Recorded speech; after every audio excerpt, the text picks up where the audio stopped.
Si te gusta el pay de limón, mira cómo realizamos el relleno en un minuto. En una olla vamos a agregar leche condensada, yemas de huevo y fécula de maíz o maicena. Integramos para luego agregar el zumo de limón.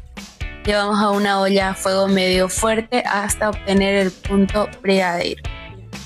Pasamos por un colador para evitar cualquier tipo de grumos y eliminar las burbujas. Luego vamos a agregar la mantequilla, mezclamos hasta integrar bien, agregamos la ralladura de limón, tapamos con papel film y dejamos reposar por mínimo 8 horas.